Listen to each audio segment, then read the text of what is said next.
రేపు శ్రీరామనవమి సందర్భంగా మెదక్ జిల్లా శివంపేట మండలం గూడూరు గ్రామంలోని తమ శ్రీ గురుపీఠంలోని శ్రీ షిరిడి సాయిబాబా దేవాలయం శిఖరంపై షిరిడిలో వలె ఓంకార పతాక ఆవిష్కరణ కార్యక్రమం ఉంటుందని ట్రస్ట్ చైర్మన్ ప్రముఖ హైకోర్టు న్యాయవాది జిన్నారం పెదగోని శివకుమార్ గౌడ్ తెలిపారు. ఈ సందర్భంగా జరుపుకునే ప్రత్యేక పూజల తర్వాత ఆవరణలో గల పంచవటిలో బ్రహ్మ స్వయంగా నాటిన ఆది వృక్షాలు నాటబడినవి తెలిసి ఉదయం గూడూరు గ్రామం నుండి పతాక ఊరేగింపు ప్రారంభమయ్యి గురుపీఠం చేరుకుంటుందని, భక్తులందరూ ప్రారంభం నుండి చివరి వరకు ఈ భక్తి కార్యక్రమంలో పాల్గొని తమ తమ కుటుంబాల ఆయురారోగ్యాలు ఆశీర్వాదాలు పొందాలని తమ చారిటబుల్ ట్రస్ట్ తరపున ఆశిస్తున్నట్లు ఆయన తెలిపారు. శ్రీ సరస్వతే నమః. శ్రీ గురుభ్యో నమః. శ్రీ కులదేవతాయ నమః. శ్రీ సీతారామచంద్రాయ నమః. శ్రీ సాయినాథాయ నమః.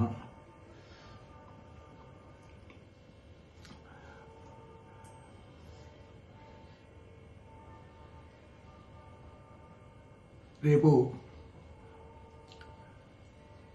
శ్రీరామనవమి సందర్భంగా శ్రీ గురుపీఠంలోని షిరిడి సాయి మందిరంలో విశేష పూజలు నిర్వహించడానికి శ్రీ గురుపీఠం చారిటబుల్ ట్రస్ట్ సభ్యులు తీర్మానించడం జరిగింది. ఆశ్చర్యకరమైన విషయము, నేను ఇప్పుడు సాయి చరిత్ర చదవడానికి పుస్తకం తెరవగానే దానంతలదే 6వ అధ్యాయము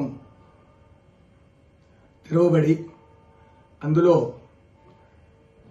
షిరిడీలో ఆనాడు శ్రీరామనవమి ఉత్సవం ఎలా ప్రారంభమైంది, నేటికి శ్రీరామనవమి ఉత్సవం షిరిడీలో ఏ విధంగా చేస్తారు అనే వృత్తాంతాన్ని క్లుప్తంగా తెలియజేయబడింది. మొట్టమొదటిసారిగా 1897లో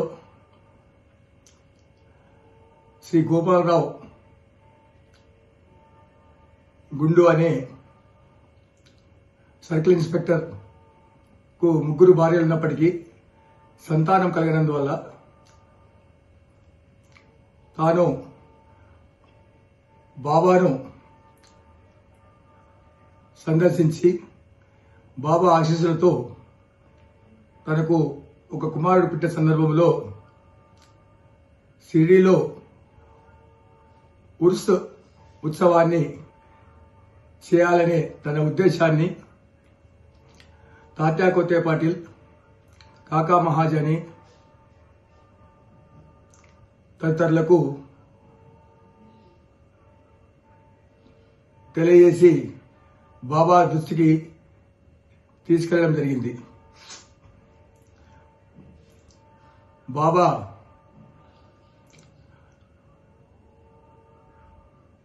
వద్దకు వెళ్ళిన తర్వాత దానికి కలెక్టర్ అనుమతి కావాలని చెప్పినందువల్ల కలెక్టర్ అనుమతి గురించి ప్రయత్నించగా గ్రామ కులకర్ణి ఏదో వ్యతిరేకంగా చెప్పడం వల్ల అనుమతి నిరాకరించబడింది. తర్వాత బాబా ఆశీస్సులతో మళ్లీ ప్రయత్నించగా కలెక్టర్ గారి అనుమతి లభించింది. ఆ విధంగా 1897లో షిరిడీలో మొట్టమొదటిసారిగా ఉత్సవము శ్రీ గోపాలరావు గుండె సర్కిల్ ఇన్స్పెక్టర్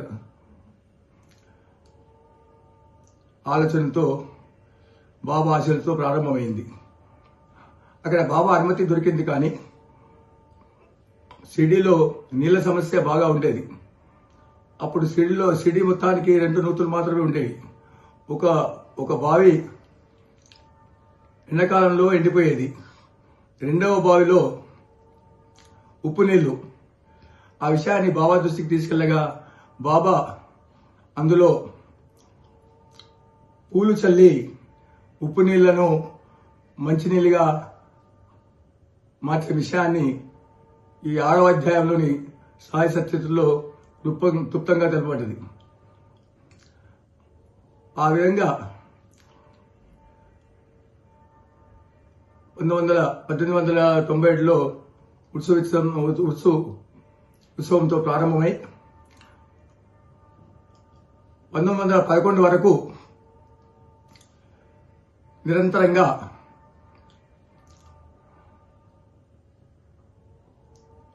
శ్రీరామనవమి రోజే ఉత్సవాన్ని జరుపుతూ రావడం జరిగింది. ఇక్కడ శ్రీరామనవమి హిందువులకు పరమ పవిత్రమైన రోజు. ఆ రోజు ముస్లింల పండుగ అయిన ఉత్సవాన్ని జరపడం అనడంలో బాబా యొక్క హిందూ ముస్లింల సామరస్యమే అయి ఉంటుందని మనకు తెలుస్తుంది. బాబా అవతారము సర్వమత సామరస్యము గురించే అవతరించిన సద్గురువు, సాక్షాత్తు దత్తస్వరూపులు, దత్తాత్రేయ సంప్రదాయంలో 5వ అవతారంగా మనకు తెలుస్తుంది. ఒకరోజు ఈ గోపాలరావు గుండు గారికి దాము అన్న అనే ఒక స్నేహితుడు ఉన్నాడు. ఈ గోపాలరావుకు అయిన అనుభవంతో ఆ దాము అన్న స్నేహితునికి కూడా 2 భార్యలు ఉన్నప్పటికీ పుత్ర సంతానం లేనందున బాబా వద్దకు వెళ్ళమని అతను సలహా ఇచ్చినందున అతను బాబా వద్దకు వెళ్ళి బాబాను సేవించి బాబా ఆశీస్సులతో 4 పుత్ర సంతానము వారికి లభిస్తుంది. ఆ విధంగా ఆ సంతోషంలో దాము అన్న అక్కడ షిరిడీలో ఈ ఉత్సవం శ్రీరామనవమి ఉత్సవం సందర్భంగా అక్కడ షిరిడీ ద్వారకామాయిపై పతాక ఆవిష్కరణ చేయాలని నిర్ణయించి జెండాను ప్రతిష్ఠించడం జరుగుతుంది. అదేవిధంగా నానాసాహెబ్ నిమోన్కర్ కూడా ఒక జెండాను శ్రీరామనవమి రోజు ప్రతిష్ఠించారు. ఈ విధంగా 1911 నుండి ఉత్సవాన్ని శ్రీరామనవమి రోజు జరుపుకునే శ్రీరామ జయంతిగా మార్పు చేసి శ్రీరామనవమిని షిరిడీలో అతి వైభవంగా జరుపుకోవడం ఆనవాయితీగా మారింది.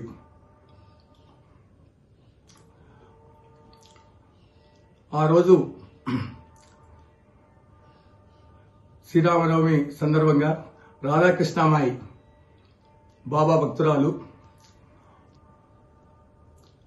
శొంఠి ప్రసాదము మిఠాయిలు ఆమె తయారు చేసేది. ఆమె దగ్గర నుంచి ఒక ఊయలను తీసుకొచ్చేసి బాబా యొక్క ద్వారకామాయిలో కట్టి అక్కడ ఈ శ్రీరామనవమి ఉత్సవం ప్రారంభించడానికి శ్రీకృష్ణ భీష్మ హరికథ చెప్పడానికి కాకాసాహెబ్ దీక్షిత్ హార్మోనియం వాయించడానికి నిర్ణయించి ప్రారంభించే సమయంలో అప్పుడే లెనిన్ నుంచి వచ్చిన సాయిబాబా ఇదంతా ఏం జరుగుతుంది అని చెప్పి అడగా శ్రీరామనవమి ఉత్సవం ప్రారంభమైంది అని అనగానే బాబా వెంటనే ద్వారకామాయిలోని నింబారు నుండి 2 దండలు తీసుకొని ఒకటి కాకా మహాజని మెడలో వేస్తారు, మరో దండను శ్రీకృష్ణ భీష్మకు అందిస్తారు. ఈ విధంగా షిరిడీలో శ్రీరామనవమి ఉత్సవం ప్రారంభమవుతుంది. ఆ రోజు విజయవంతంగా శ్రీరామనవమి ఉత్సవాన్ని జరుపుకున్న అనంతరం సాయంత్రము రాధాకృష్ణమాయి ఊయలను తీసుకురమ్మన్నప్పుడు ఊయల ఇప్పడానికి వెళ్తే బాబా అడ్డగించి లేదు, దాని అవసరం ఇంకా ఉంది అని చెప్తారు. అప్పటిగానే భక్తులకు స్ఫురించదు. శ్రీరామనవమి తదుపరి రోజు కాలాహుండి అనే ఉత్సవాన్ని జరుపుతారు. కాలాహుండి అంటే ఒక నల్లటి కుండలో అటుకులు, పెరుగు, ఉప్పు, కారం కలిపి పైన వేలాడదీసి దాన్ని కిందికి పైకి ఊపుతూ భక్తులు కోలాహలంగా దాన్ని పగలగొట్టి అందులో ఉన్న ఆ ప్రసాదము, అటుకుల ప్రసాదం కింద పడగానే భక్తులందరూ స్వీకరించి అందరూ ఆనందిస్తారు. దాంతో కానీ ఈ ఉత్సవం పూర్తి కాదు అనే ఉద్దేశాన్ని అప్పుడు భక్తులు గ్రహించి మరుసటి రోజు ఈ ఉత్సవాన్ని జరుపుకుంటారు. ఈ విధంగా షిరిడీలో జరిగింది. ఇది సుమారు 115 సంవత్సరాల పూర్వము ఈ శ్రీరామ జయంతి ఉత్సవము షిరిడీలో ప్రారంభమైంది. బాబా చరిత్ర, బాబా ఇక్కడ ఉద్భవించిన సమయము మనం చూసినట్టయితే సుమారు 200 సంవత్సరాల చరిత్ర కలిగిన షిరిడీ సాయి బాబా తన జీవితకాలంలో భక్తులకు ఎన్నో మహిమలను చూపించి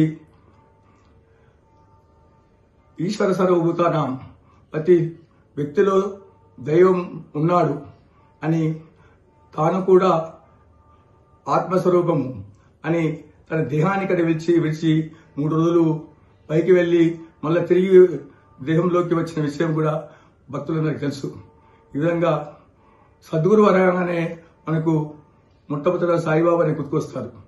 అటువంటి సాయిబాబా ఆశీస్సులు ఈ శ్రీరామ నవమి రోజున శ్రీ గురుపీఠం చారిటబుల్ ట్రస్ట్ ద్వారా ఈ పతాకావిష్కరణ చేయాలని నిర్ణయించి గూడూరు గ్రామం నుండి ఉదయం 8 గంటలకు ఓంకార నామంతో ప్రణవనాదంతో కలిగిన పతాకాన్ని తీసుకొని వెళ్లి సాయి జయ నామాలతో శ్రీ గురుపీఠం షిరిడి సాయిబాబా గోపురంపై ఆవిష్కరించబడుతుంది. అదేవిధంగా షిరిడి సాయిబాబా దేవాలయంలో శ్రీ రామ దర్బారుకు అభిషేక అష్టోత్తర అర్చనలు కూడా జరపబడుతుంది. భక్తులకు తీర్థప్రసాదాలు అందజేయబడతాయి. కావున ఈ సదవకాశాన్ని భక్తులందరూ వినియోగించుకొని సకాలంలో దేవాలయానికి వచ్చి ఆశీస్సులు పొందాలని, శ్రీరామ జయంతి సందర్భంగా ప్రతి ఒక్కరికి శుభం కలగాలని, ఆయన ఆరోగ్యాలు లభించాలని శ్రీ గురుపీఠం చారిటబుల్ ట్రస్ట్ తరఫున మేము కోరుతున్నాం. ఓం శ్రీ సాయిరాం గురుదేవ దత్త.